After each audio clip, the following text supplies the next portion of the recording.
Folks, Black Star Network is here. Hold no punches. I'm real revolutionary right now. Support this man, Black Media. He makes sure that our stories are told. I Thank you for being the voice of Black America, Roland. Stay black. I love y'all. All momentum we have now, we have to keep this going. The video looks phenomenal. See, there's a difference between Black Star Network and Black-owned media and something like CNN. You can't be Black-owned media and be scared. It's time to be smart. Bring your eyeballs home. You dig?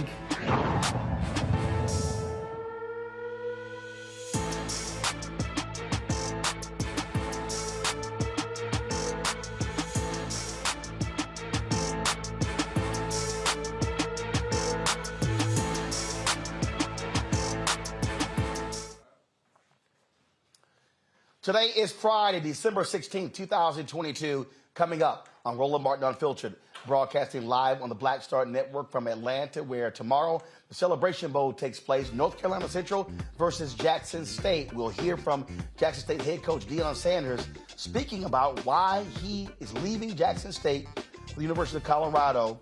You don't want to miss what he had to say. Also on today's show, 5 Louisiana state troopers have been accused of beating Ronald Greene in 2019 to death.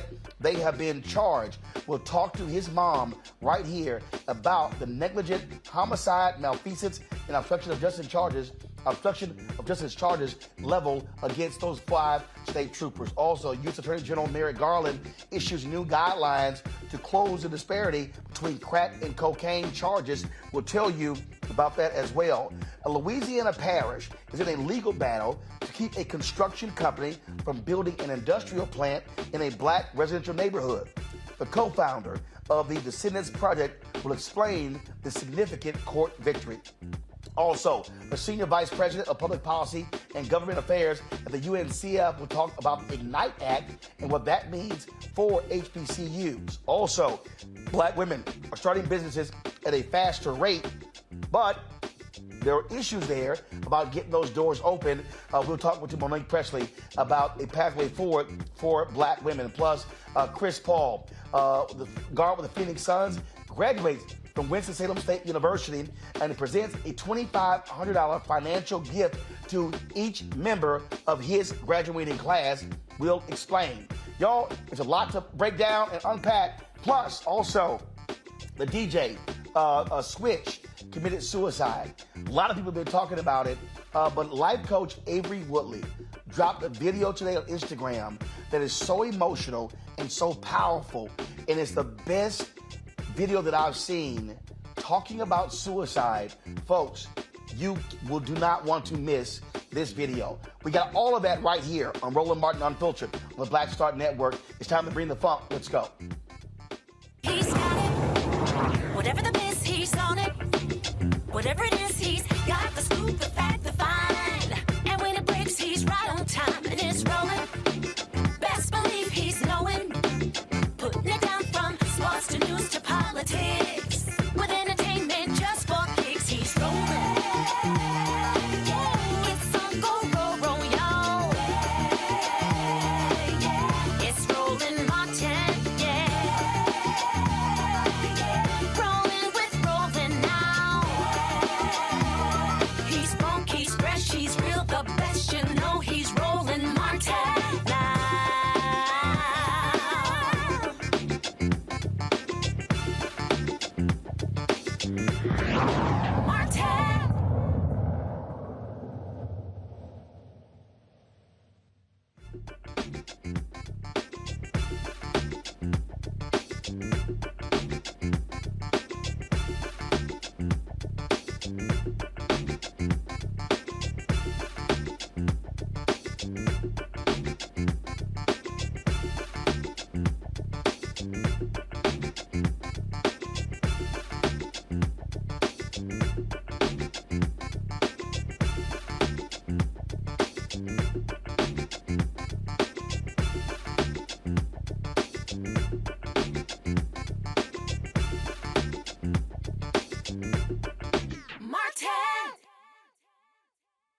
Folks, there's long been a disparity in this country between crack cocaine and powder cocaine.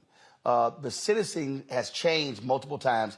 It used to be 100 to 1 under President Obama. It went from 100 to 1 to 14 to 1, but there's still a disparity. Well, today, U.S. Attorney General Merrick Garland announced that they are trying to reverse decades of this disparity. And so what he has done is instructed federal prosecutors to end sentencing disparities in cases involving the distribution of crack and powder cocaine. Again, since the 80s, the law has treated crack cocaine, which primarily impacts African Americans, differently than powder cocaine, which is primarily used by white Americans. So what's going to happen is this move is going to eliminate the current mandatory minimum federal sentence. Now, the national policy for possessing 28 grams of crack cocaine triggers a minimum prison sentence of 5 years compared to 500 grams of powder cocaine. Joining us right now is Regina LaBelle, the Addiction and Public Policy Initiative Director for an O'Neill Institute for National and Global Health Law at Georgetown University Law Center. Also, North Dakota Congressman Kelly Armstrong joins us as well. Glad to have both of you here. I want to start with you first, Regina, because, look, we've been covering this issue, and it has always been nonsensical to have a different sentencing for crack cocaine and powder cocaine when both are cocaine. Yeah, I mean, we've been at this, as you said, since 1986. For 4 decades, we've had the sentencing disparity. And as you mentioned, you know, we went from 100 to 1 to 18 to 1, and now we have an opportunity. There's action in Congress that would make this permanent to get rid of the disparity, because what the Attorney General did today was excellent. And it sends a message to prosecutors about this. However, if you have another attorney general, that attorney general could revise it. It also doesn't make it retroactive. So the legislation that's currently pending in Congress, the Equal Act, would do that. It would eliminate the crack cocaine powder disparity, and it would also make it retroactive. I testified on this issue last year in Congress before the Senate Judiciary Committee when I was acting director of the White House Office of National Drug Control Policy. And I was joined by Arkansas Governor Asa Hutchinson. And he knows what a disparity this is and what an injustice it is, and it's time for it to change. The thing that's weird here, Congressman Armstrong, is I don't understand why members of Congress have not seen how nuts this is. And the reality is the crack cocaine guidelines have disproportionately impacted African Americans, getting longer jail time. And it's crazy to say 28 grams of crack cocaine, 500 grams of powder cocaine. And then you talk about these long prison sentences. I mean, this has been detrimental to the black community in terms of tearing people away from their families. The U.S. House of Representatives passed it, I think, 361 to 66 over a year ago.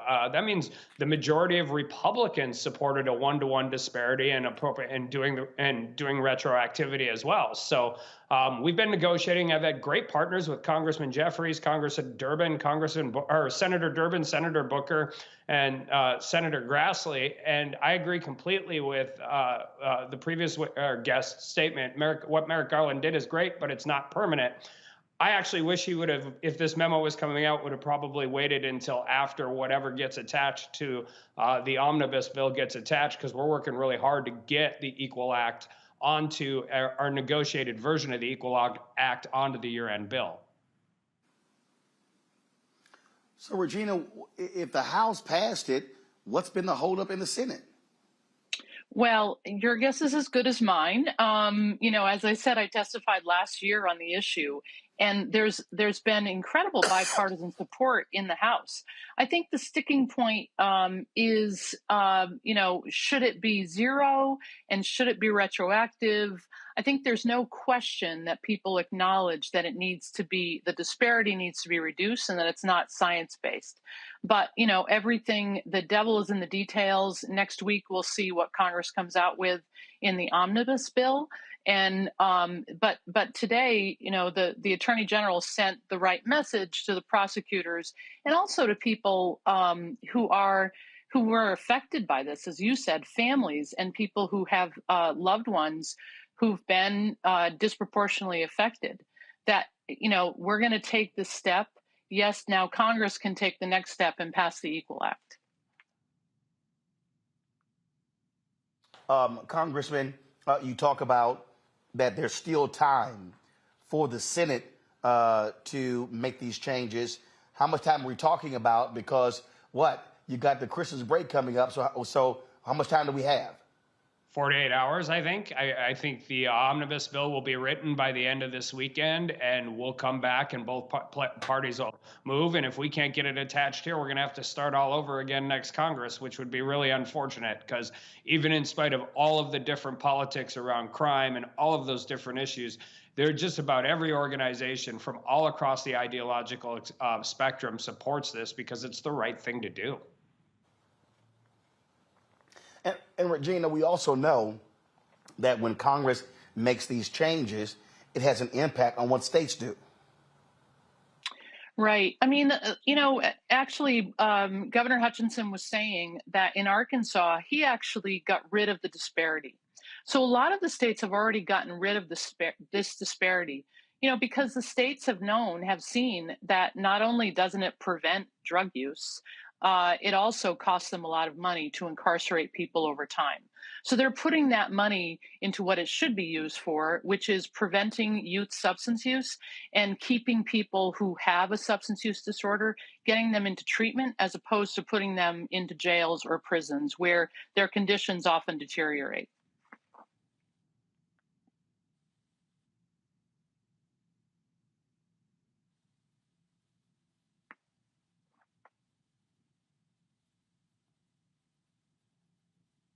So, Congressman, sorry about that. I had an audio issue here. So, Congressman, last question for you. What do you need our audience to do? What should the public be doing right now to push this along?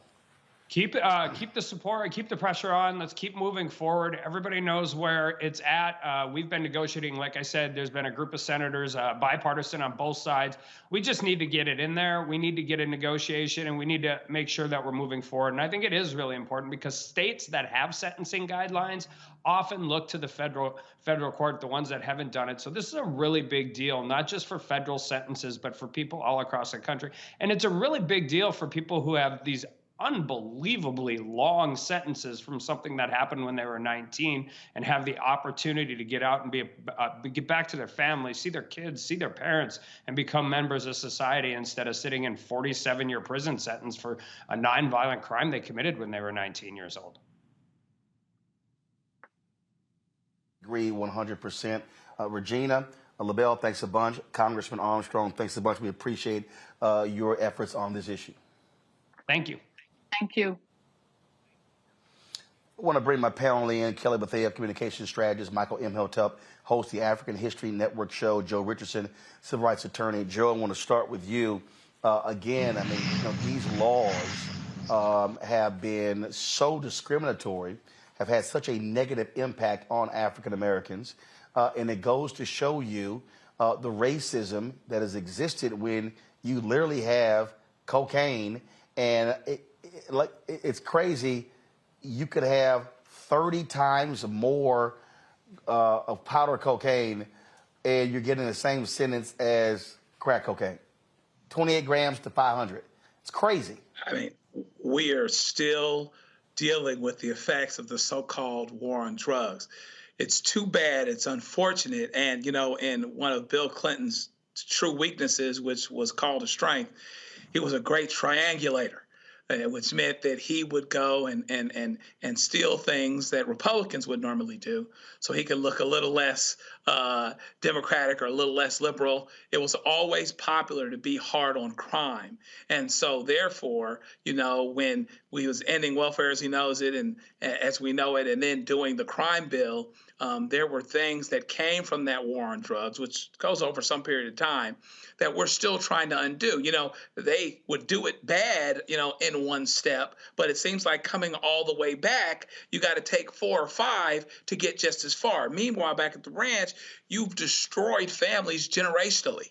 And now here's Congress, where the House knows that it's the right thing to do, and it's got bipartisan support. But I suspect that, there's something to be said for trying to get past that 60-vote threshold. Here we go again, filibuster, et cetera, et cetera, et cetera. So it has been devastating. It's been devastating for a long time. I think the thing that is good, I don't know if they're going to get it done in 48 hours, but the thing that is good is that there does seem to be bipartisan support this time around, and perhaps maybe there's a backdoor opportunity for this to get done in a Congress that's not so Republican on the House side, where moderates that are Democrats and Republicans could actually work together on something that has a bipartisan basis of support.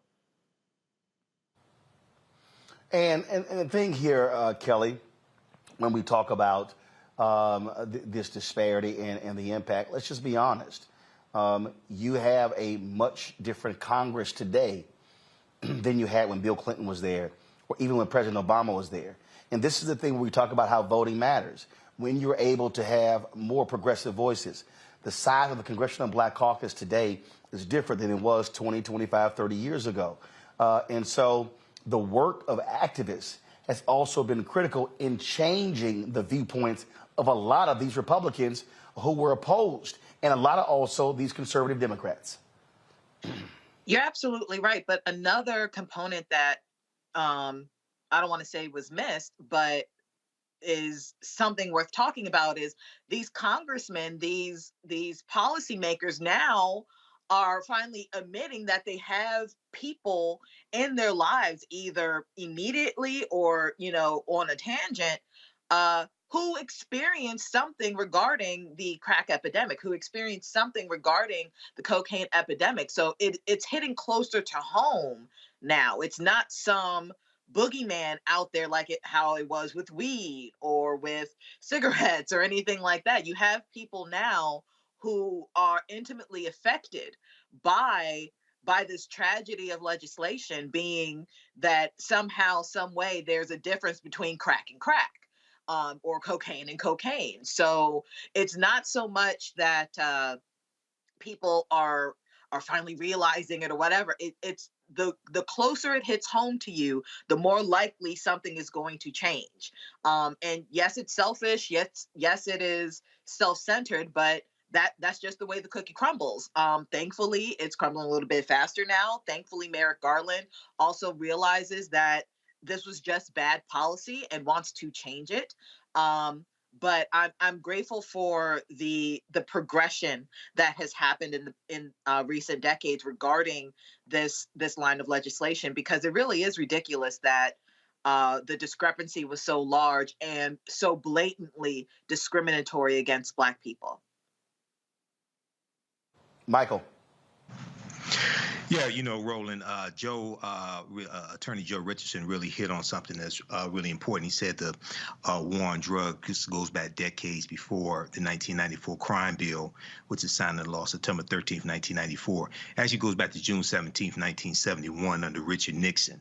And we're going to see the U.S. prison population quadruple from about 1970 to 1993. It goes from about 300,000 to 1.3 million. And John Ehrlichman, who was Richard Nixon's domestic policy advisor.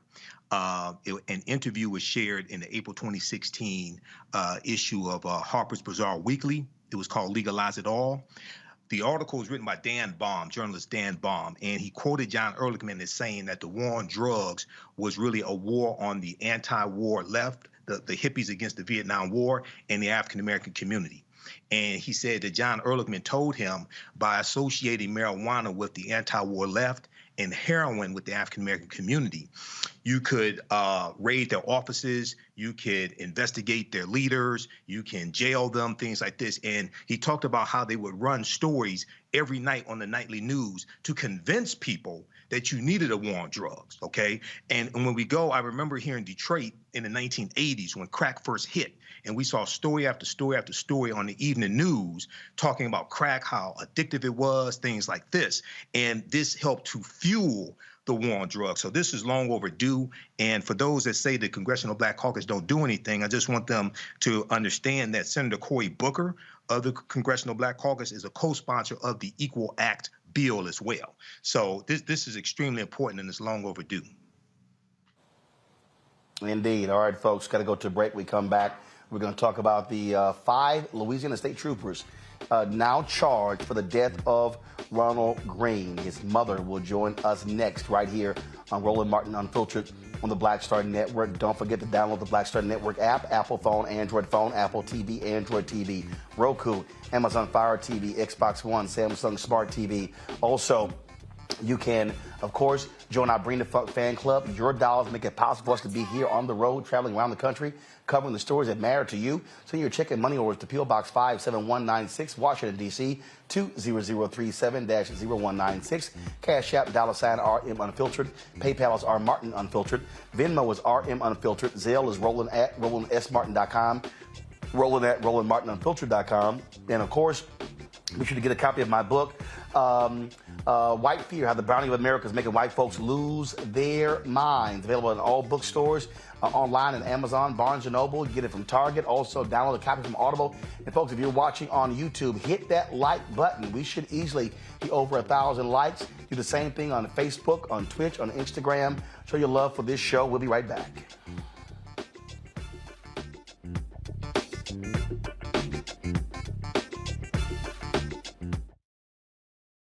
On the next Get Wealthy with me, Deborah Owens, America's Wealth Coach, inflation is on the rise. Interest rates are high. Can you still thrive during these uncertain times? On the next Get Wealthy, you're gonna meet a woman who's done just that, living proof of what you need to do to flourish during these uncertain times. These are times where you take advantage of what's going on. This is how people get rich or richer. That's right here on Get Wealthy, only on Black Star Network. On the next A Balanced Life with me, Dr. Jackie, 'tis the season, tree trimming, party going, and gift giving. And I don't know about you, but for me, sometimes it can be overwhelming, and sometimes it's just downright exhausting.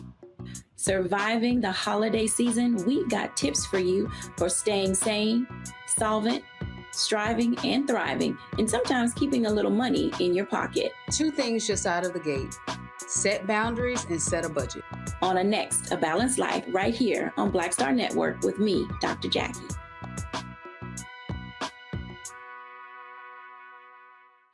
Hi, I'm BB Winans. Hi, I'm Kim Burrell. Hi, I'm Carl Payne. Hey, everybody, this is Sherry Shepherd. You're watching Roland Martin Unfiltered, and while he's doing Unfiltered, I'm practicing the wobble.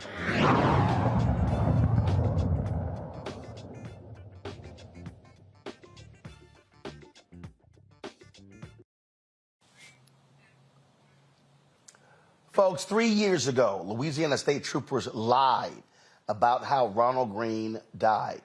They said he died from a car crash. Body cam footage showed he was viciously beaten by police officers. 3 years later, last night, a grand jury indicted 5 of those state troopers for the death of Ronald Greene. Trooper Corey York was indicted on 1 count of negligent homicide and 10 counts of malfeasance in office. York was previously suspended for 50 hours without pay as part of the investigation. He's now on leave. Trooper John Cleary was indicted for 1 count of obstruction of justice. He's been placed on leave. Former Louisiana State Police Trooper Dakota DeMoss was indicted on 1 count of obstruction of justice. DeMoss was fired last year after arresting him in a separate excessive force case in which troopers beat another black motorist following a high-speed chase. Former Louisiana State Police Trooper Captain John Peters was indicted on one count of obstruction of justice. Peters retired last year after acknowledging he approved use of force reports that glossed over another black motorist beating without reviewing the video.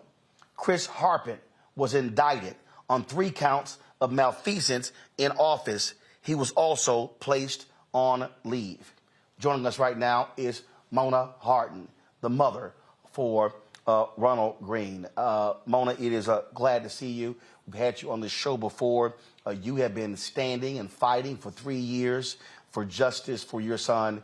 And last night, it had to be, it had to feel good, even though your son is not here, that finally these officers have been charged. Now, charged is one thing, convicted is another, but at least we're moving forward with some semblance of justice. Yes, yes. And I thank you so much for this platform again. I must say that the emotional highs and lows was just so crazy throughout the whole day, and how it ended up. We're truly elated. We're grateful that we've gotten this far. First and foremost, we are so grateful. Here we are. What happens next and how these charges unfold, we're waiting and anticipating. And yesterday was, again, you kept waiting and kept waiting. In fact, we were supposed to have you on the show last night, and the decision had not come down. And surely you and others were just hoping and praying that the right thing was going to happen, because all too often, in so many other cases, families have been disappointed. Their loved one has been killed by cops, and those cops walked free. I tell you, it was so many people, men, women, came to me. They were just in tears. I think back, and it's just gut-wrenching, because they know, just like you say, they know of so many who went to their graves with no answers, for their loved ones. So this is really historical, because this is for everyone here. It's not about just Ronnie, it's for everyone, because it's the spectrum of this is just so wide. We have to keep an eye on this, how it plays out, what kind of conviction these cops get. It's horrible, even now, to find out that they haven't been arrested. They should be locked up. They shouldn't be roaming free. We came this far, we got indictments, and they should have been cuffed on the spot and jailed. Because we're talking about murder. And we talk about murder, but we're also talking about just flat out lying. I mean, they came to you, others and said, "Oh, he died in a car accident." What was it? His car struck, what did they say? It struck a tree? Yes, that's exactly what they told us. He struck a tree, I'm so sorry, and he died on impact. That's how it first was relayed to us. And to see how it unfolded, when we first saw the car, and we saw that the car had very minimum damage to it, hood, nothing was caved in. We knew from then, oh my gosh, yeah, we had a fight on our hands. And they said, you're dealing with state troopers. They run the state of Louisiana. We had no idea how meaningful that statement was and how scary it would end up being for me and my children, this investigation. And it was also just the constant lying and the lying to investigators, the lying to you, the lying to lawyers. And then all of a sudden we begin to see the reports, and then the body cam, and then all of a sudden we begin to hear about obstruction of justice and the falsifying. I mean, and just constant. And this thing really evolved where it showed the sheer corruption among Louisiana State Police. Exactly. And that's what you have to focus on, the whole picture in its totality, because it clearly defines the organized criminal activity from the top down throughout the whole state. All these politicians, the top brass, all those, there's so many entities that this network of KKK, it is what it is. We have to call it like it is. This organized criminal activity from KKK members, it is what it is. I'm not going to sugarcoat this mess. But you know, the thing is, all the dots connect. I must tell you, all the dots connect. So it's like, let's get in here and pull these pieces out. They're so well connected, but it's so obvious because they don't give a damn. They're in your face with everything they have. They truly hold themselves above the law and dare you to come and dismantle them. They dare you to come in. And it's like, for me and my family, I'm so sorry. I'm traveling right now. And I think I'm on focus. Or am I okay? No, you're fine. You're fine. No, you're fine. Well, first of all, you know, and I've had to do this way too many times, Mona. Unfortunately, you know, you are now part of a what we call a sorority or fraternity nobody wants to be a part of. And the crazy thing is, and let's just be honest, without you fighting, without the community and the protests and the organizing, we wouldn't be at this day. If it was not for your vigilance and the people out there in the streets, these Louisiana State Troopers, they would have been able to get away with this, and this thing would have been covered up by their fellow officers. Yes, sir. Yes, sir.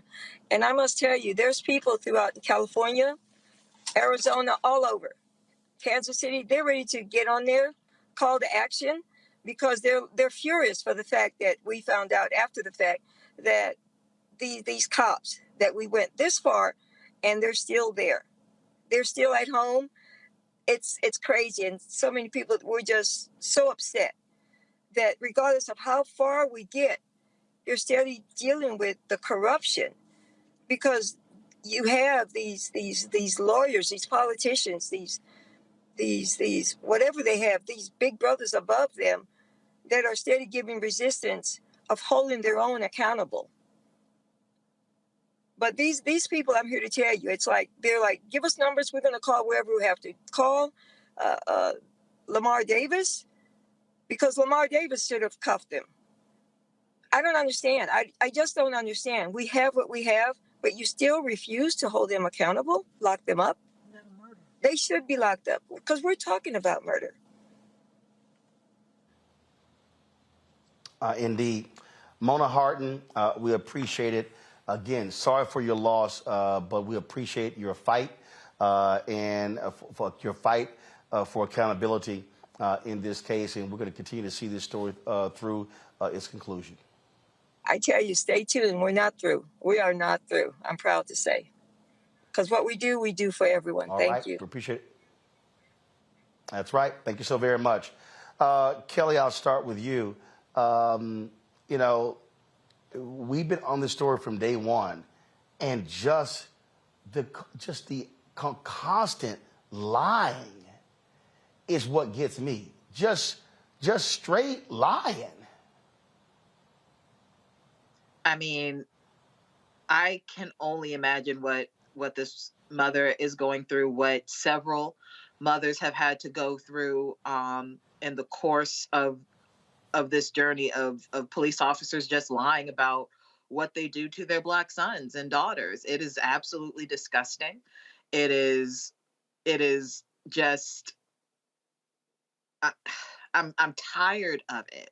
I don't know how else to describe how fatigued and drained I am of it. And if I'm drained of it, I can only imagine how these parents feel, how these family members must feel that their loved ones are no longer here at the hands of law enforcement, who have constantly not only lied, but been protected by way of their lies. It is the ultimate betrayal of public trust, of that social contract between someone who is supposed to be protecting you and yourself as a citizen. I just have no words outside of me just praying that she finds the justice that she deserves, that her son deserves, that her family deserves, because of the atrocities of this police department. The thing here, Joe, is, and this is what we talk about all the time, that blue line covering for themselves. The Louisiana State Police, they were going to get away with this. It was not until that body camera footage was released. I mean, they just said the man died in a car crash. He was beaten to death. Yeah. And this is why I'm not saying body cameras are the be-all to end-all. But this story is why every law enforcement officer should always have a body camera on. Recorded. At an absolute minimum, and really, it's interesting. We watch some trials and we cover them sometimes, and they talk about how, the experts come and try to explain the context for a body cam in terms of what you saw you didn't see. That actually came up in the trial of the Dean trial recently. Unfortunately, he was convicted of something. But that being said, it's interesting how, imagine, at the risk of answering a question with a question, how comfortable, and I mean that word when I say it literally, must they have been to do what they did, to understand how comfortable would they have had to have been to do what they did? They knew they weren't going to get caught. They knew that this system was created to protect them and to comfort them. That is the word. They didn't have a minor amount, any amount of discomfort whatsoever with lying, with cheating. Tape disappeared for a couple years. Everybody was still working, and just about until an indictment the other day. Everybody's still working. They had every belief and expectation that this system that was made to protect them would continue doing so. And unless it was for the great determination of a focused mother and a focused group of people, media like yourself, making sure we're drawing attention to this issue while the tide is turning somewhat. There's still an expectation, but while the tide is turning somewhat, I mean, even in Fort Worth, they fired the guy right away. Here, these guys were still working. This mother was still paying these people's salaries and retirements, as the case may be.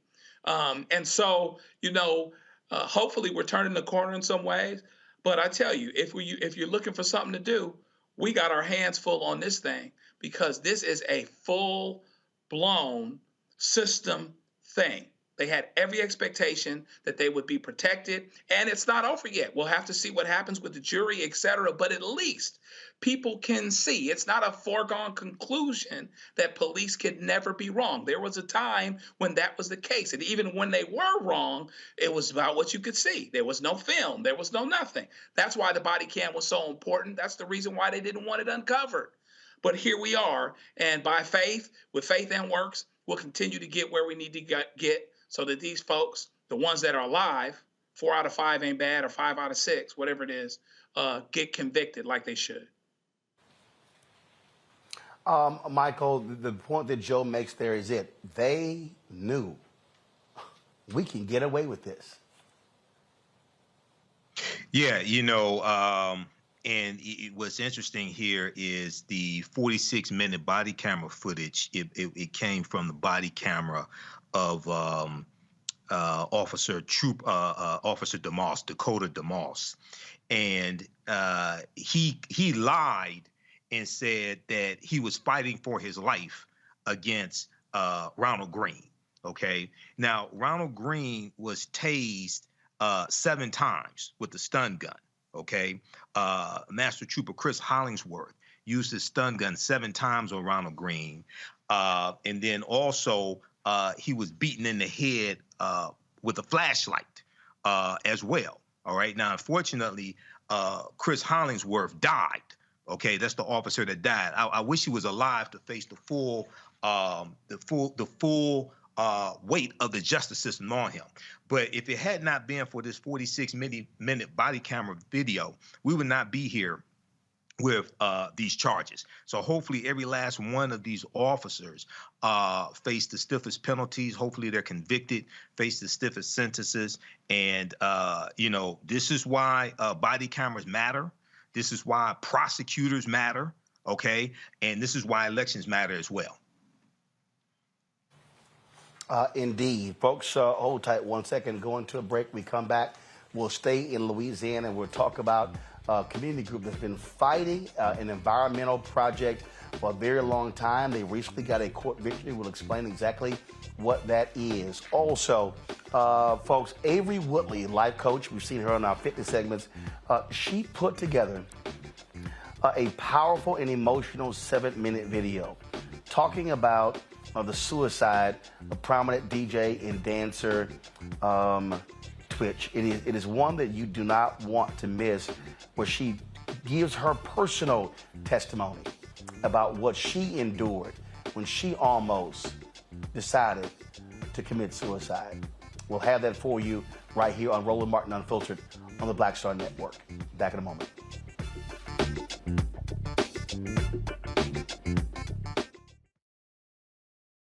Hatred on the streets, a horrific scene, a white nationalist rally that descended into deadly violence.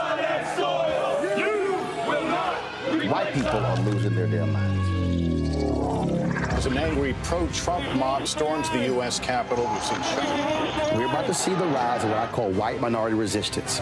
We have seen white folks in this country who simply cannot tolerate black folks voting. I think what we're seeing is the inevitable result of violent denial. This is part of American history. Every time that people of color have made progress, whether real or symbolic, there has been what Carol Anderson at Emory University calls white rage as a backlash. This is the rise of the Proud Boys and the Boogaloo Boys. America, there's going to be more of this. Here's all the Proud Boys, guys. This country is getting increasingly racist in its behaviors and its attitudes because of the fear of white people. The fear that they're taking our jobs, they're taking our resources, they're taking our women. This is white fear.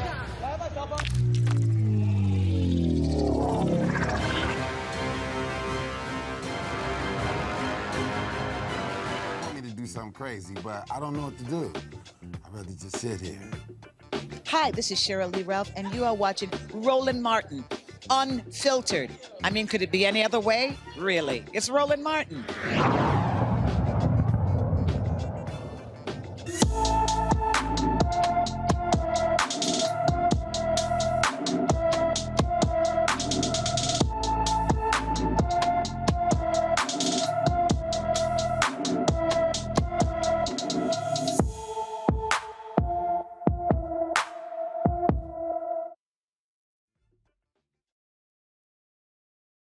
Barbara Johnson is missing from Bernice, Louisiana. The 14-year-old was last seen on November 4th. Barbara is 5 feet 4 inches tall, weighs 115 pounds, with black hair and brown eyes. Anyone with information about Barbara Johnson should call the Bernice, Louisiana Police Department at 318-285-9933, 318-285-9933. Let's go to Georgia with the Secretary of State, Brad Raffensperger. Guess what, y'all? He wants to end the state's election runoffs. He's calling on lawmakers to end general election runoffs when the legislature reconvenes in January. The move comes after 2 high-profile Georgia Senate runoffs. Georgia lawmakers are considering lowering the threshold for winning to a 45% plurality or using ranked choice ballots for voters. Raffensperger made this statement in a news release about his decision. Georgia is one of the only states in the country with a general election runoff. We're also one of the only states that always seems to have a runoff. I'm calling on the General Assembly to visit the topic of the general election runoff and consider reforms. Now, here's what happened here, Michael. They changed the law years ago to stop black people from winning. That's why they actually have the runoffs. And so now all of a sudden, let's now change it again. I kept warning people. Warnock wins. They're going to try to figure out another way to change what's going on here because they don't like losing. Right. Well, it was State Representative Denmark Groover in 1963. He was a white supremacist segregationist, and he's the one that pushed the statewide runoff election law, and it was specifically designed to lock African Americans out of statewide power so that if in the primary election if African Americans put all of their votes behind one African American candidate and white people split their votes between a Democrat and Republican or what have you, if they could get a do-over. If no candidate got more than 50% of the vote, the top two vote getters had to go head-to-head in a runoff election, and that was designed so white people could coalesce their votes around one white candidate, regardless of political affiliation, and defeat the African-American candidate. Keep in mind, Georgia is the state with the largest Confederate monument in the country. So when Raphael Warnock won in January 2021 in that runoff election and beat Kelly Loeffler the second time, he pissed off a lot of white people, especially Republicans, because he defied the odds, okay? Stacey Abrams, Nsé Ufah, Black Voters Matter. So then he comes back around and he beats their black candidate, who's white supremacy through ventriloquism, Herschel Walker, okay? So now they're trying to figure out how to skin a cat again, okay? And how to undermine the African-American vote. So this is why we can't fall for the okie doke. We have to defeat them every step of the way. You know, it's so funny here, Joe, that he's now saying, let's get rid of the runoffs. And I'm sorry, you want to lower to 45%? Wow. But I just keep trying to tell people, these folks are going to keep trying to rig elections so they can be guaranteed to win. Obviously, somebody got in a room and said, now listen, how do we win? And, you know, he probably got some opposition from the folks he was talking to when they were there behind closed doors. He said, wait, now, hear me out. This is what we do. We get rid of the runoff, but we pull it down to 45%. So if we can have enough bottleneck at the beginning where not everybody that can vote gets out to vote, then we can win on that general election ballot. So clearly, some way or other, they believe that's going to benefit them. Of course, to say that now you just need 45% is interesting, but I think that the same thing that can make you laugh or end up making you cry. We have to continue our urgency as it pertains to voting. We cannot let that go away. And, you know, no matter how hard it gets, we have to continue to make sure that that's a priority so that however they change the game, we got to jump over two things instead of one. You know, they're going to go back to the poll tax they effectively had with some of this other stuff that they're doing, the voter ID stuff and things like that. Whatever it may be, we have to make sure that we're there and we meet this challenge with that urgency every single time. If we meet the challenge with the urgency every single time, then I don't expect a problem. We're going to have to still fight in the courts. We're going to have to still fight, you know, no problems that we can't overcome. But it is certainly interesting that they're trying to change the game. It must be nice to be in a position to have a moving target and to change your rules when it's convenient for you. But I don't think that it'll come out the way it needs to ultimately anyway, if we stay urgent. And look, we deal with this constantly on this show, Kelly, and how they roll. And you know, they're going to keep trying to narrow as much as they can. But we just got to be prepared to outvote them every single time. You got to be vigilant when it comes to people who like to change the rules of the game to benefit them each and every time. I'm going to echo the sentiments of the panel, the rest of the panel I think it's funny how they only want 45% now, as if Democrats can't get 45% first or anything like that. I mean, it's laughable how much bending over backwards they are willing to do in order to at least think that they could possibly have a shot. It is amusing to me, but it's also scary because if you don't remain vigilant, if you think that this is over just because Warnock is in office now, you got another thing coming. Like, there's still other elections coming up. There's always going to be another election coming up. There's always going to be democracy on the ballot. So as long as democracy is on the ballot, we need to get to the polls and make sure that the games that they play aren't going to be detrimental to us. Indeed. Folks, today, Adam Kinzinger, who is leaving Congress, the Illinois Republican, blasted his party, calling it bankrupt and morally corrupt, but he also slammed them for their racism in his final speech as a member of Congress on the House floor. Watch. Following the tragic Oklahoma City bombing, former President George H.W. Bush publicly refuted those who used fear to gain support. In stark contrast, our leaders today belittle and in some cases justify attacks on the U.S. Capitol as, quote, legitimate political discourse. The once great party of Lincoln, Roosevelt, and Reagan has turned its back on the ideals of liberty and self-governance. Instead, it has embraced lies and deceit. The Republican Party used to believe in a big tent, which welcomed the tired, the poor, the huddled masses yearning to breathe free. Now, we shelter the ignorant, the racist, who only stoke anger and hatred to those who are different than us.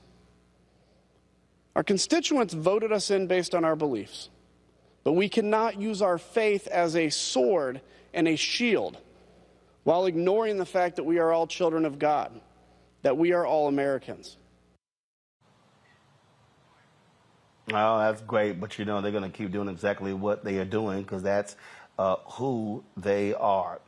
Folks, state of California, they are closer to deciding the issue about reparations. The 9-member California Reparations Task Force continued this week, holding its second public hearing on recommendations for state-level reparations. On Wednesday, the task force hosted the second public hearing in Oakland, where Black residents made their thoughts known. My name is Max Fennell. My great-grandfather was a sharecropper, and then thankfully my grandfather went to Tuskegee. At Tuskegee, it was George Washington Carver that convinced my grandfather to move north and start his own church.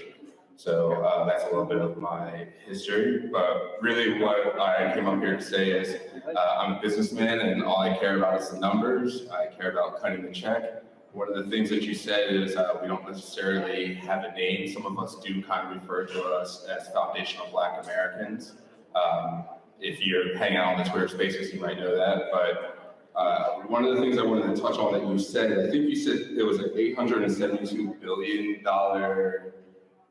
reserve fund, right?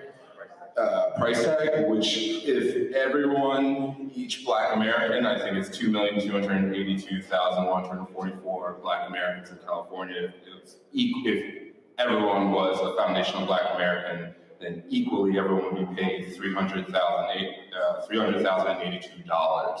So to give us some numbers for us to be thinking about, if there's $872 billion sitting around, and we know not all 2 million people are going to be foundational Black Americans, we can at least come close to that $380,000 number. On top of that, I think it's very important that there's debt forgiveness, land, and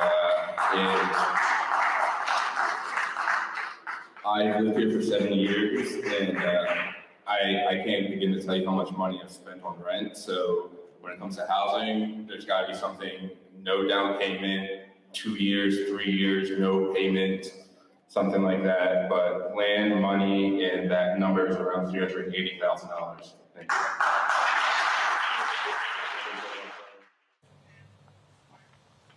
Task Force Chairperson Camila Moore has not set a dollar amount or the form of reparations.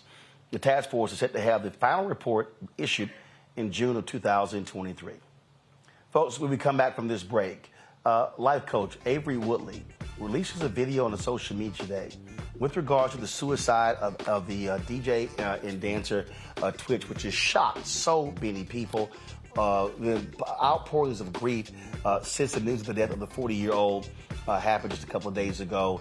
Her personal testimony is also one that is so powerful that we wanted to share that with you. And we'll do so next right here on Roland Martin Unfiltered on the Black Star Network. Later in the show, we'll hear from Deion Sanders at speaking at today's news conference for the Celebration Bowl taking place tomorrow here in Atlanta, where he talks about his decision to leave Jackson State. We'll have that for you as well. So lots more to cover on the show. Don't forget, folks, if you're watching on Instagram, if you're watching on YouTube, hit the like button. Facebook and all of the platforms do the exact same thing. Like and share button, folks. Same on LinkedIn as well. And support us in what we do by downloading the Black Star Network app. We've already crossed the 50,000 threshold. Let's get to 100,000 downloads. Apple phone, Android phone, Apple TV, Android TV, Roku, Amazon Fire TV, Xbox One, Samsung Smart TV. Support our Bring the Funk fan club.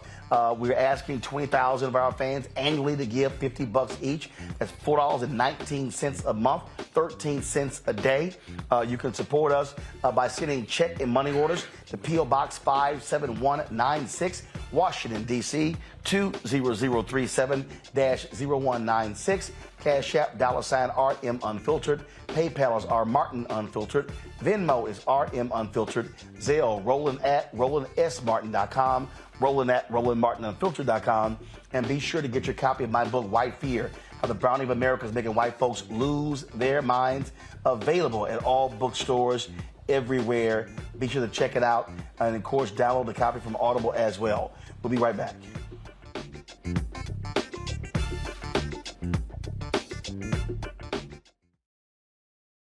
I am on screen, and I am representing what a black man is to the entire world that's gonna see this. And this might be the only black man, a representation of a black man that they see. Right. So I am responsible. Right. For how they see black men. And it's my responsibility to, if I am not playing an upstanding, honorable, someone with a strong principle or moral core, to make sure that this character is so specific. Right. That it is him, not black men. And I wish that more actors would realize how important their position is as an actor of color, playing people of color on screen. Because there are people that see us all over the world in these different images that we portray.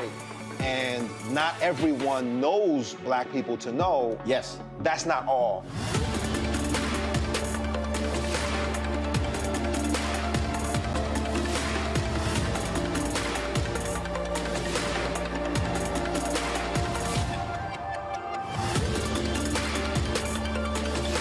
Carl Payne pretended to be Roland Martin. Holla! You are watching Roland Martin, and I'm on his show today, and it's, what, huh? You should have some cue cards. Hey, what's up, y'all? It's your boy, Jacob Lattimore, and you're now watching Roland Martin right now.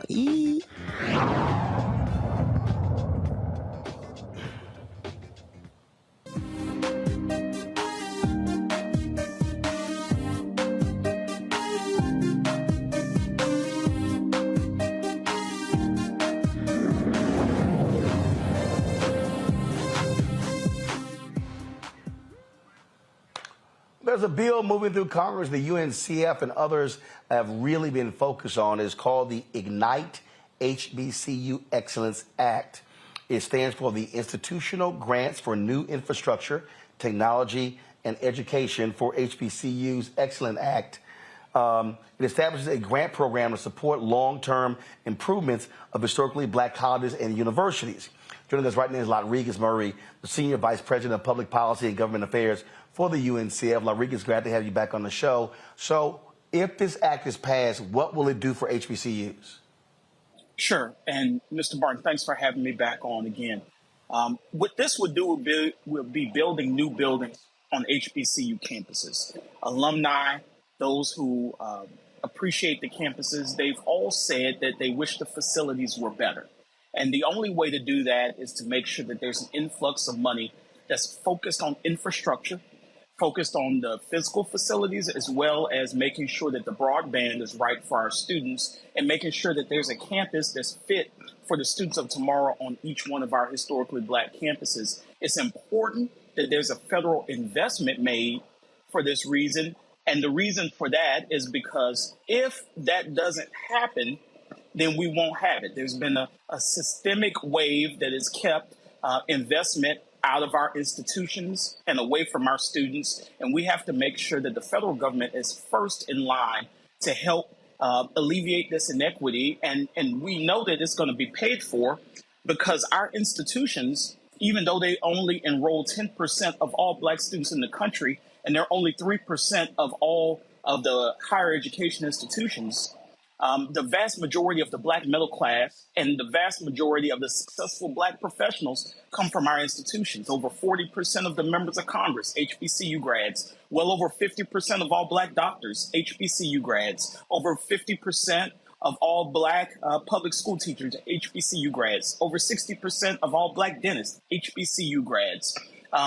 The list goes on and on and on. Almost all the Black judges, most of the Black lawyers, all HBCU grads. And so the investment in our campuses will be paid for many times over by the product that we put out. And there must be something magical happening on those campuses, because even with 10% of all Black students enrolled, we tend to have such better outcomes than institutions with many more resources than us.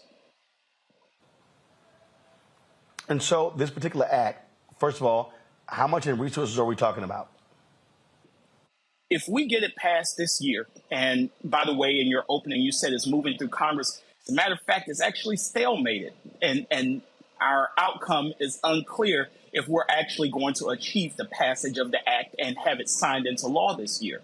But if we can get it, because of other appropriations that are moving through this year and could culminate next week, it looks like upwards of $225 million in 1 year for building on our campuses. But we actually have to pass the bill and get the authorization.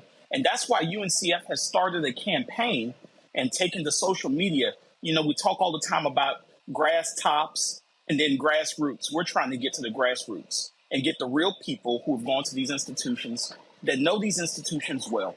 And we're trying to get them to write letters to Congress. And so we've set up our own website, uncf.org/HBCU Ignite. If you go there and fill out the form and press send, in less than 15 seconds, you can send 2 letters to the Senate, one to each one of your 2 senators, send a letter to your House of Representatives member, and then also send a letter to the president and to the vice president, a fellow HBCU grad, and let them all know that you want this bill passed and you want it passed this year. You know, Congress is going to look really different in less than 30 days, Roland.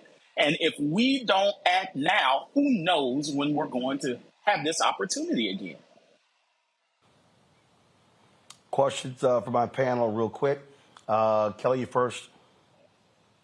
Sure. So are there regions in particular that you feel like need this help the most as far as HBCU construction, or are we talking about just blanket across the board money to HBCUs for construction purposes?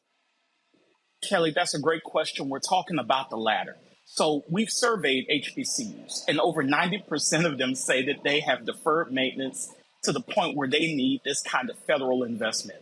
And so with over 90% of the more than 100 HBCUs saying they need this investment, we're talking about investments for the HBCUs all across the country, talking from Pennsylvania all the way down to Florida, and from Georgia all the way over through to Texas and Oklahoma. All the institutions need this kind of help. Joe? Appreciate your work, sir. If you had your wish list, I think that what is being proposed here is just a drop in the bucket, relatively speaking, when you look at the endowments of, historically white institutions, et cetera. But if you had your wish list, what would be the next thing along the road? So, Joe, I think that's a good question also. We've worked really hard over the last 5 years to try to change the landscape for HBCUs. So we started out, if you remember, Bennett College and their issues of funding and with their accreditor. We started out deferring the loans that many HBCUs had to the federal government. We started out deferring Bennett along with 6 of his colleagues. We added 6 more. So we had 13 institutions whose loans were frozen in time for a period. And then in December 2020, we were able to alleviate those same loans, not just for 13 institutions, but completely wipe them off the books of 45 HBCUs that were owing the federal government money to the tune of over $1.7 billion.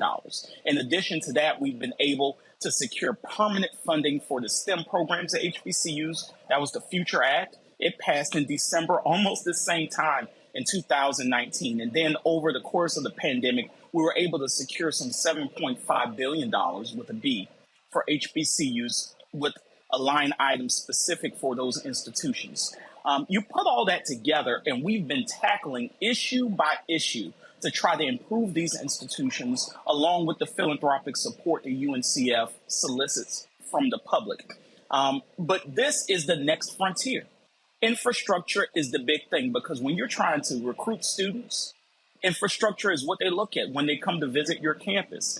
Then with the pandemic, it made it so important to have the infrastructure improved, because now we realize you need more space, you need more laboratories. Our students, our faculty have to be on the cutting edge of making sure that issues like COVID-19 or RSV, whatever is the emerging issue, that we have the right facilities so that we can study and get rid of the health disparities that are the scourge for our race and that no one else is really looking at. If HBCUs don't get the right labs and the right buildings to look at these health disparities and other kinds of disparities all across our diaspora, who else will do it, Joe? Right. Amen. Indeed. All right. So what do you want our artists to do? Thank you, Roland. I want everyone to not just do this, but to tell a friend and tell a friend to tell a friend. Go to uncf.org/HBCU Ignite. In less than 15 seconds, you can fill out that form and press send, and you've impacted Capitol Hill, and you improve the chances of Congress taking up this bill this coming week, next week. That's the end game. They're going to pass their appropriations bills, and they're going to pass everything that they have on their docket, and they're going home. And if they don't pass HBCU Ignite by Christmas Eve, then that means we have to start all over again from the beginning next Congress. And that means all 219 of our House co-sponsors, over half the House, is on board with this bill. We'll have to start all over from co-sponsor number one and try to build our way back. But HBCUs, our students, we just can't wait that long. We need everyone going to uncf.org/HBCU Ignite, and then let everyone else know that they should do the same. If you care about the schools, care about the students, help us make them better. uncf.org/HBCU Ignite. All right, Rodriguez, we certainly appreciate it, man. Thanks a lot. Thank you so much, Roland, and best of luck to you in the new year. I appreciate it likewise. All right, folks, today at Winston-Salem State University, one of their graduates actually gave a gift to the fellow graduates. Chris Paul, 11-time NBA All-Star, of course, point guard, graduated today from Winston-Salem State University and presented his fellow classmates a $2,500 financial gift. Watch.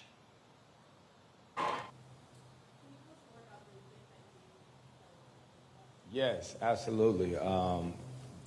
Greenwood Bank is a black-owned bank, and I keep saying it, I promise you we were listening at the graduation, but I was having a lot of conversations with some of my classmates because they had questions, rightfully so, and if I'm there, I want to try to answer them as best as possible.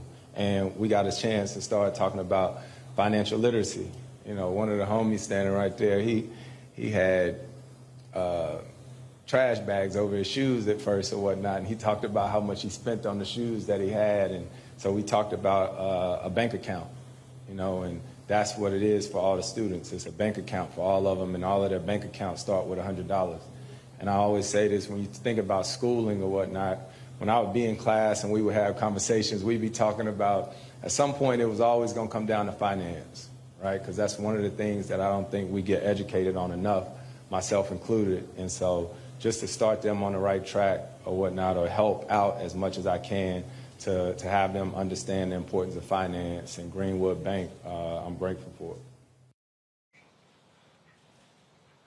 So the Chris Paul Foundation, again, partnered with the Bank of Greenwood, a black-owned digital banking platform to give each graduate a total value of $2,500. And again, Paul, of course, graduated today with his bachelor's degree in communications. That is pretty cool right there. All right, folks.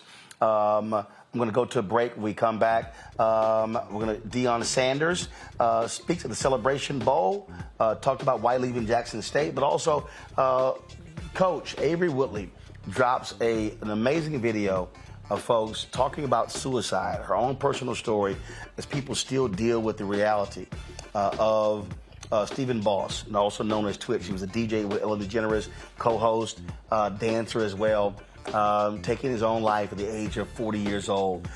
We will show you what she had to say.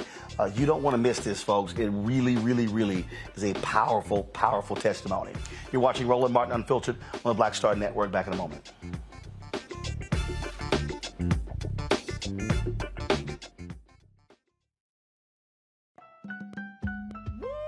We're all impacted by the culture, whether we know it or not. From politics to music and entertainment, it's a huge part of our lives, and we're going to talk about it every day right here on The Culture with me, Faraji Muhammad, only on the Black Star Network. Hey, what's up, everybody? It's Godfrey, the funniest dude on the planet. Hi, I'm Israel Houghton. Apparently, the other message I did was not fun enough. So this is fun. You are watching Roland Martin, my man, Unfiltered.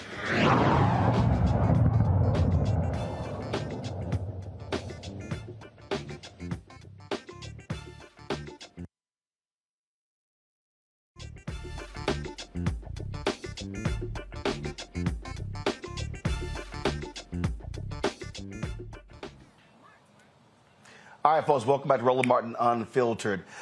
So many people have been just shocked and stunned at the death of Stephen Boss. 40 years old, went by, of course, Twitch. He was a DJ, was a dancer. People, so many knew from the Ellen DeGeneres show. Took his own life a couple days ago, folks. Just a few days after him and his wife celebrated their 9th anniversary. And I've seen a lot of people out there talking about his passing. People have been shocked and stunned by it. But Avery Woodley, you've seen her on our show several times, posted a video on Instagram today, and I shared it on all of my platforms, Instagram, Twitter, and Facebook, and LinkedIn as well, TikTok, where she said people need to have more empathy and understanding of those who go down this path and sometimes don't come out on the other end. And she shared her personal testimony, and here it is. I know there are a lot of people who do not understand suicide. And when we hear about someone passing away due to suicide, you will hear and see comments that say, well, they had this and that going on. What was so bad that they had to take their own life? What about their spouse? How could they? What about their children? What about the people that love them? How could they do that? They are so selfish. Or we also look at their success and things that they actually have, what their house looks like, what their cars look like, maybe even what they look like physically. And we'll say they had everything. Well, do wealthy people not pass by suicide, or successful people not pass by suicide, or what you view as an attractive person pass away by suicide? But it just goes to show how detached we are. And in a world where we are so connected, we are so disconnected. We are less human than we have ever been. We lack empathy on so many levels. And I was at one point one of those people. I didn't understand suicide. I didn't understand how somebody could be so weak or so selfish to take their own life, until I got to a point in my life where I was so low and darkness was all around me, and I was in a spot that no one could reach me. My kids couldn't reach me. My family couldn't reach me. All of those people that loved me were not able to reach me. And at one point, I felt like the only way to escape the darkness and the only way to stop the pain was for me to somehow leave here. My daughter was 2 years old, and I thought about leaving here on her second birthday because the pain was consuming me. That's how low and how dark it got. And I had to dig so deep, and I was so tired of fighting, and I was so tired of being strong, and I was so tired of putting up this front around people as if everything was fine, everything was okay. I was what I would have considered and what I refer to when I talk to people, the walking dead. I was a zombie. Certain people knew something wasn't right. One of the reasons why I have a fear of cameras, like before I make a video, I have to like psych myself up, is because for so long, when I was in a world where cameras were around at times, I never wanted to be on camera because I knew somebody would find me out. I knew that there would be a moment where the cameraman would take his lens and capture a look on my face or capture a look in my eyes, and somebody out there would see it and know how broken I was. And they would know that I was putting up a front. And at that moment, I didn't want anybody to know. I was so used to hiding it. And when you do that, it consumes you. It consumes you. And we have to understand that not everybody makes it out of that dark place. Not everybody is going to win that fight. And unless you've been in that spot, and unless you have literally, you're not fighting for your life, unless you have literally had to fight for your fucking soul, it is so hard to understand. That is one of the hardest things. It is the hardest thing I have ever had to do. I don't wish that spot on anyone. It has given me a level of compassion and empathy that I never knew was possible, because before that I was so hard. I was so rigid. And so now when I see stories about someone who passes due to suicide and someone who was tired and who was exhausted and who wanted to ease the pain, my heart goes out to them. I've been there. I get it. And I don't wish that experience on anyone, but I mean, if you don't soften your hearts, if you don't open up, you will learn. You will learn and you will understand, because it will touch you or it will touch someone close to you. So this is just a reminder, especially now during the holidays, that we just need to all be more human. That was, again, I texted Avery and told her how proud of her I was for her to actually post that. She recorded as an audio recording and put all that together and to tell that story. A lot of people have been unwilling to share their stories. Tyler Perry talked about him dealing with depression and pain and trauma and trying to take his life twice, not succeeding. Michael, Terrell Terry, a 2020 first-round pick of the Dallas Mavericks, announced on Instagram yesterday that he was retiring because of overwhelming anxiety. Mm-hmm. And in the wake of Twitch's suicide, a lot of people have just been saying, but I mean, I don't understand. I mean, we're watching these videos and you're showing the family and the fun. And again, it was about 7 or 8 days ago, him and his wife celebrated their 9th wedding anniversary. It was almost a month ago, November 24th, around Thanksgiving, where they posted I think he posted a photo saying how he was just happy and thankful for life and family and love. And this happens. And what Avery laid out, I think, is so important. We've got to stop thinking that because somebody has money and fame and a big house and a great family and all of that, or if they don't, that everything is just wonderful and perfect. It simply isn't. Yeah, that's true, Roland. You know, this is definitely a tragedy, and more details are coming out. I'm looking at an article right now from Yahoo Entertainment where his grandfather is talking about how the family's completely devastated, and new details are emerging. You know, mental health is something that's extremely important. It has to be really addressed, and it doesn't matter whether you are poor, whether you are wealthy, whether you are a celebrity, things to this nature. You never know what's going on. Recently, David Mann, who's married to Tamala Mann, you know, Mr. and Mrs. Brown. You mentioned Tyler Perry. They're in Tyler Perry movies and the TV show. He was on the Tamron Hall show, and he talked about being diagnosed with depression. And he was so focused on making sure everybody in his family was okay, because he was the fixer in the family. That was his responsibility, make sure you're okay, you're okay, you're okay. That he didn't focus on his own mental health, and he felt like he was drowning. And he said people would not realize he was drowning unless he was no longer there, meaning he died. Okay, so this is extremely important, and you know, I applaud people like Taraji P. Henson, who are using their platform as a celebrity to shed more light on this. But we need more funding from the federal government to address mental health as well. You know, Kelly, I had a friend who works for a company. Actually, it's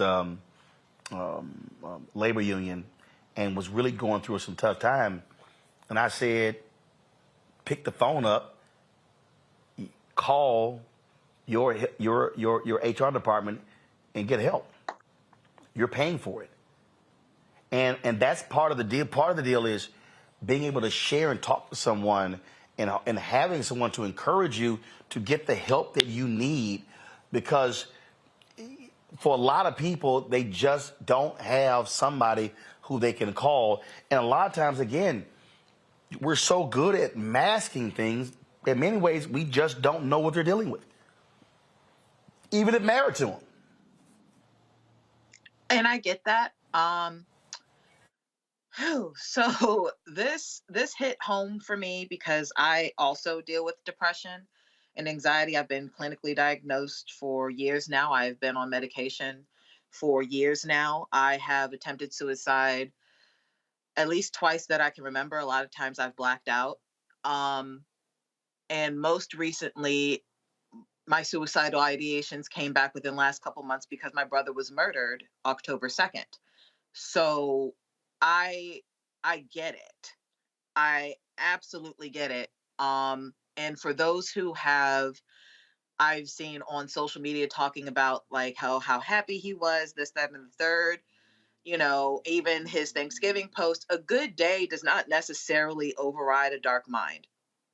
You know, you having a spark of light every once a month or once an hour when 24 hours is still in a day. It is hard to get up every morning feeling, I don't even want to say like a failure, but like literally nothing. And to try and feel like something every single day, it is beyond fatiguing. I don't know how else to describe it.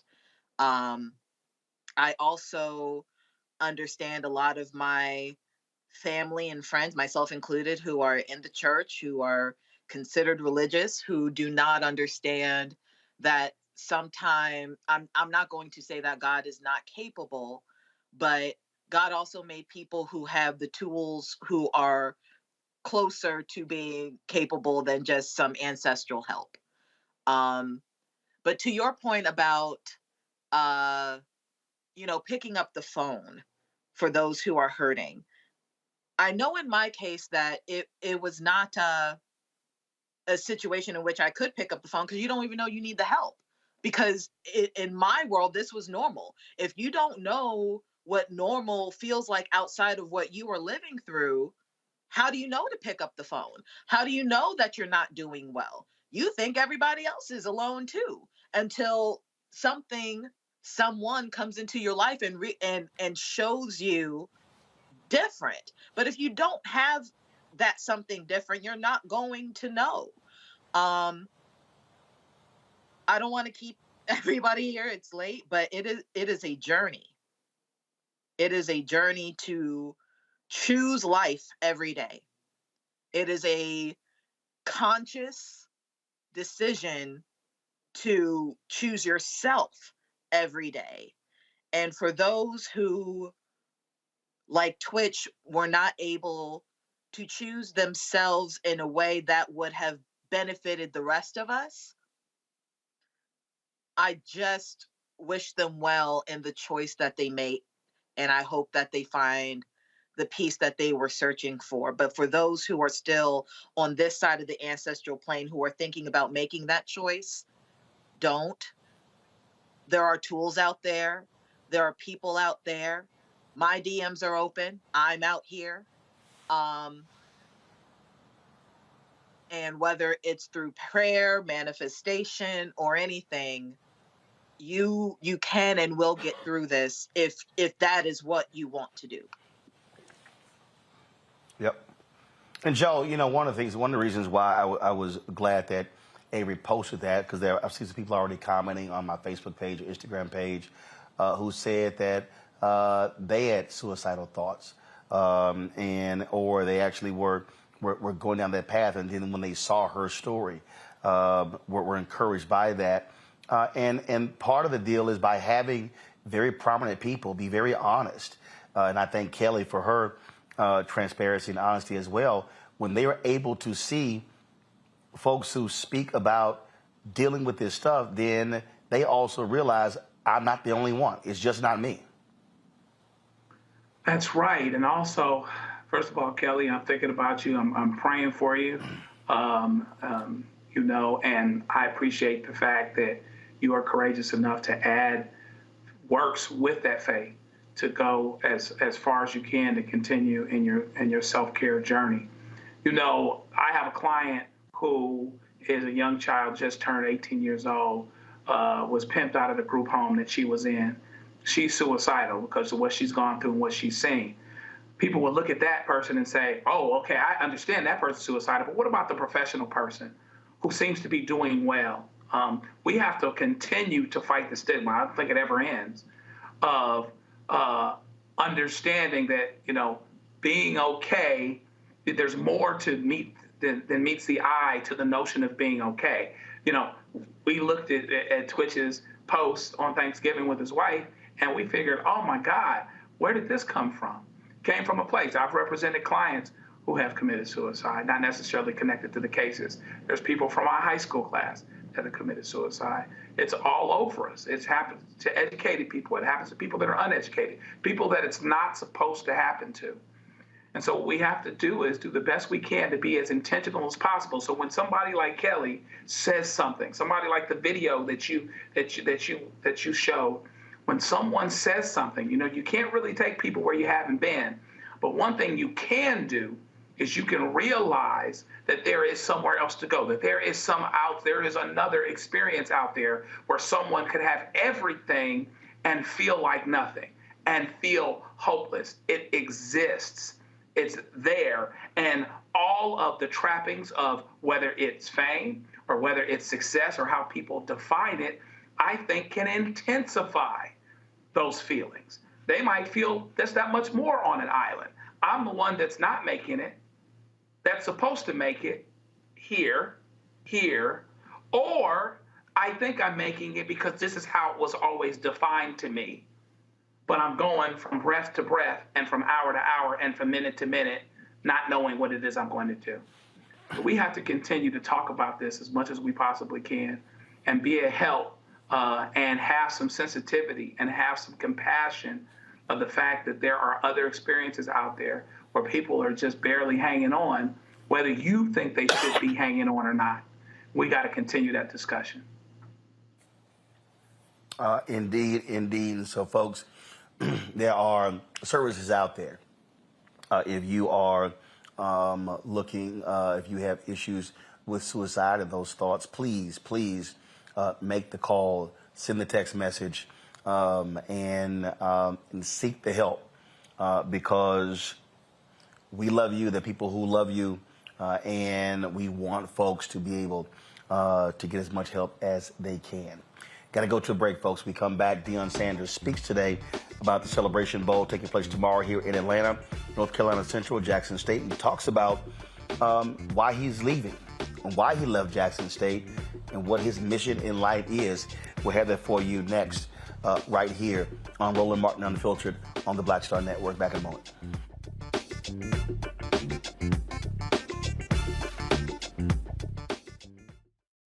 When you talk about blackness and what happens in black culture, we're about covering these things that matter to us, speaking to our issues and concerns. This is a genuine people-powered movement. There's a lot of stuff that we're not getting. You get it, and you spread the word. We wish to plead our own cause. Too long have others spoken for us. We cannot tell our own story if we can't pay for it. This is about covering us. Invest in black-owned media. Your dollars matter. We don't have to keep asking them to cover our stuff. So please support us in what we do, folks. We want to hit 2,000 people, $50 this month, raise $100,000. We're behind 100,000, so we want to hit that. Y'all money makes this possible. Checks and money orders go to P.O. Box 57196, Washington, D.C. 20037-0196. The Cash App is $RM Unfiltered. PayPal is R Martin Unfiltered. Venmo is RM Unfiltered. Zelle is RolandS.Martin.com. On the next Get Wealthy with me, Deborah Owens, America's Wealth Coach, inflation is on the rise. Interest rates are high. Can you still thrive during these uncertain times? On the next Get Wealthy, you're gonna meet a woman who's done just that, living proof of what you need to do to flourish during these uncertain times. These are times where you take advantage of what's going on. This is how people get rich or richer. That's right here on Get Wealthy, only on Black Star Network. Hi, I'm Israel Houghton with Israel and New Breed. What's up, what's up? I'm Dr. Ricky Dillard, the choir master. Hey, yo, peace, world. What's going on? It's the Celeb King of R&B, Raheem Devon, and you're watching Roland Martin, Unfiltered.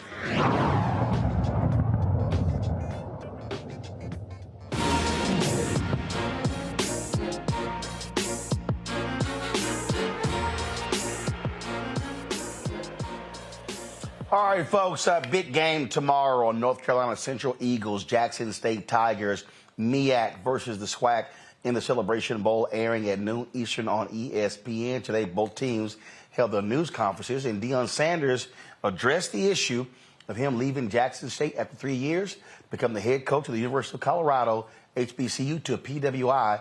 Here's primetime. Let's get the cat out of the bag, man. Let's go ahead and talk about that. You're right on all accounts. I appreciate you. Never once did I say they're going to put a tombstone with my name on it at Jackson State, so I wasn't going to die here. Y'all know that. Everything I said I would do, I did. Everything I said I wanted to happen, I tried my darnest to make it happen. We've exceeded, I think, expectations in some realm. But when I don't fit into someone else's plan and purpose, now there's ridicule. But you forgot about my plan and God's purpose. That's where the dysfunction comes. I reached a point where I said to myself, we're going to go out there and recruit another great class, and we were, and TC will, and we're going to win again. So at what point do we keep dominating that you don't get mad at us for dominating? Because it's a level of dominance where you start to turn. And I felt that. We start to get tension from our own people because you're dominant and you start saying, well, that's prime. He can recruit that. We ain't got that. We don't have this. We heard that last night. You're 4 and 5 stars. Yeah, because we recruit those and they sign. But it comes a time that that's not what it's all about for me. I'm a winner. I've always won. I'm going to win. Y'all know that if you've done your homework. But it's bigger than that. It's about increasing enrollment. It's about the safety of students. It's about going to the next level, not just in football.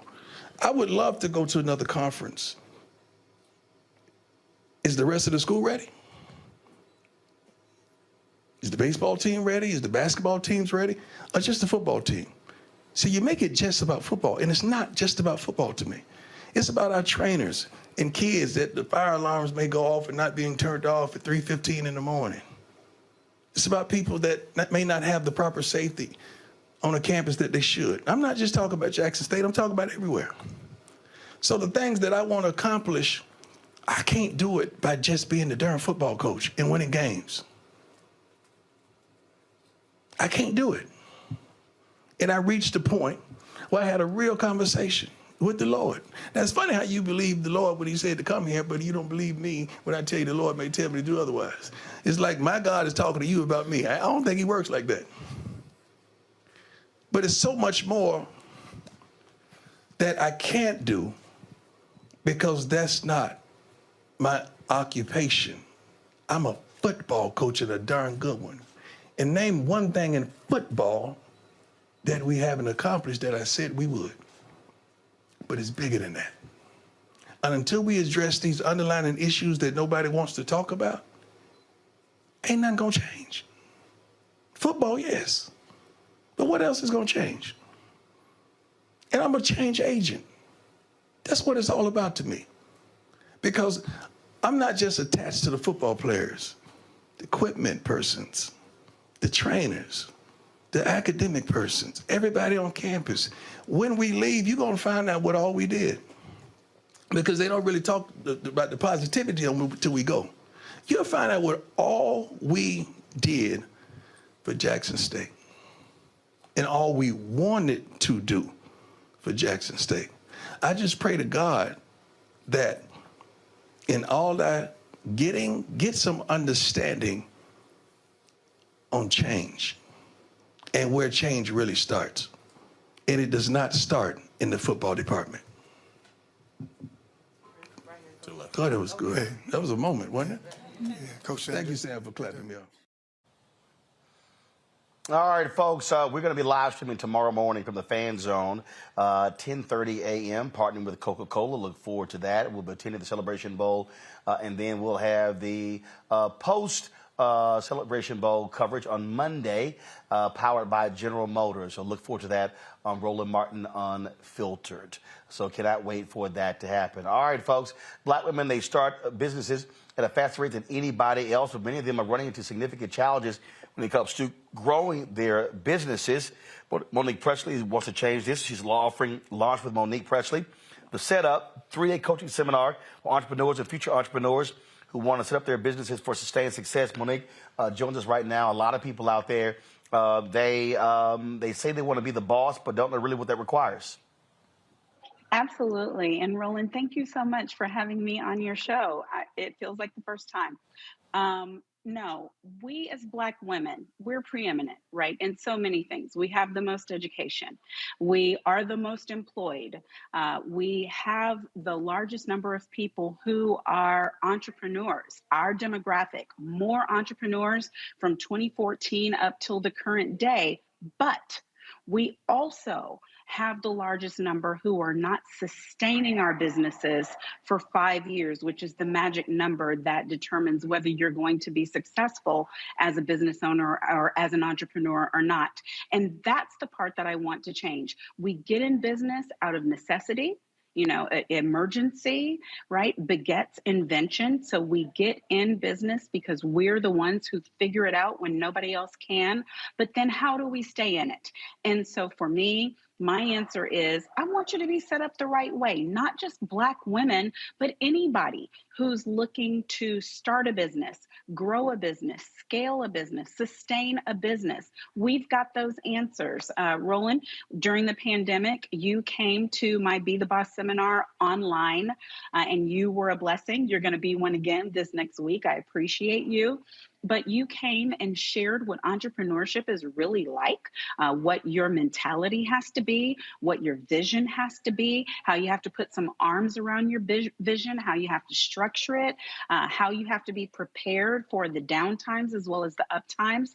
And we're offering that again. If you don't know what EIC stands for, we've got you. If you already have a business you've been in business for 4 years, but it's not growing and you're barely meeting budget, we've got you. If you have gone out of business and want to get back in, we've got you too. First of all, so when is it taking place and what time?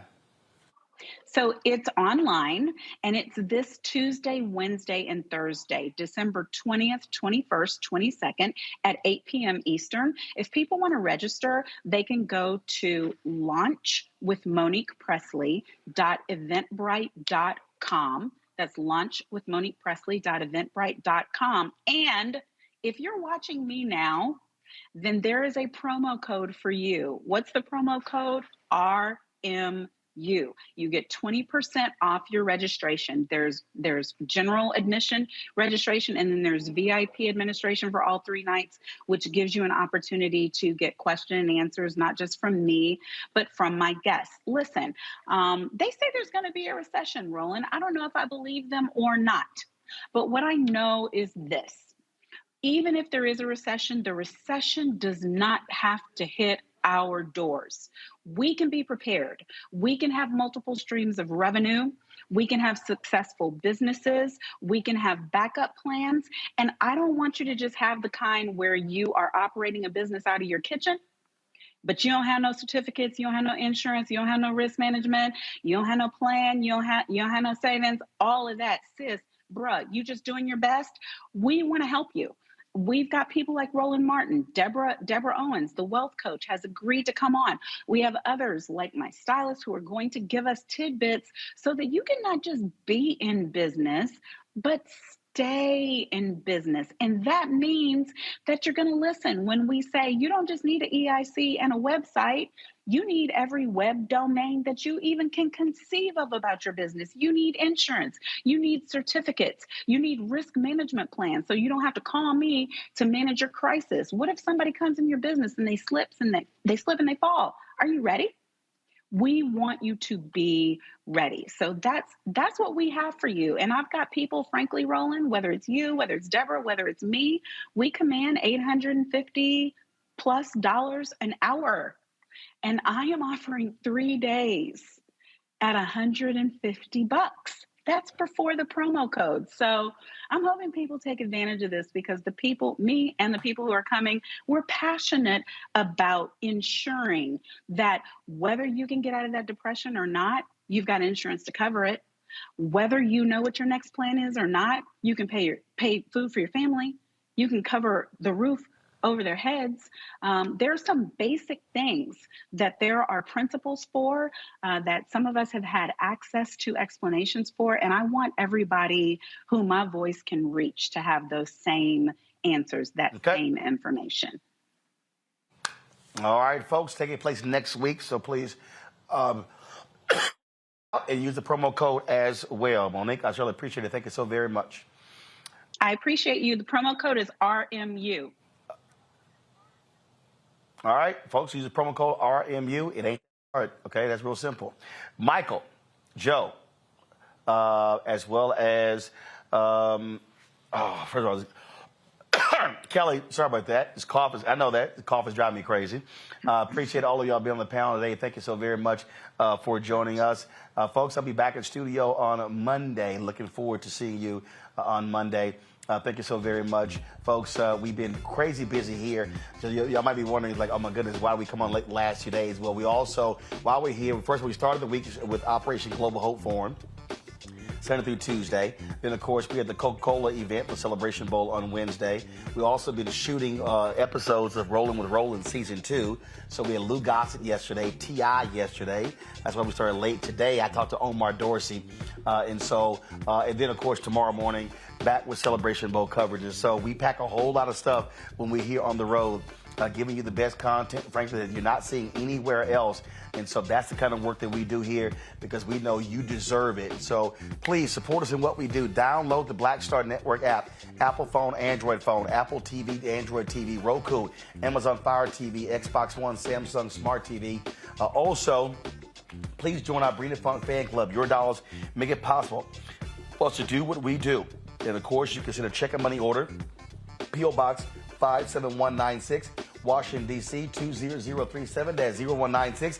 Cash App, $RM Unfiltered. PayPal's R Martin Unfiltered. Venmo is RM Unfiltered. Zelle, Roland at Roland S. Martin. Roland at RolandSMartin.com. Roland at RolandMartinUnfiltered.com. And of course, you can also get my book, White Fear. And YouTube, what y'all doing? 854 likes? Seriously? Okay, near 2,000 people. Y'all, we should easily have 1,000 likes. Okay? I got 40 seconds left. Hit the damn like button, y'all, so we can cross 1,000. This ain't that hard. Be sure to get a copy of my book, White Fear, How the Browning of America is Making White Folks Lose Their Minds. Available on all platforms, Target, as well as Barnes & Noble, and download it from Audible as well. All right, folks, we always end the show with our donors. We thank all of them for supporting us. We thank them so very much. Folks, I'll see y'all again on Monday. Remember, tomorrow, Celebration Bowl, 10:30 a.m. I'll see you tomorrow with our live stream. Holla!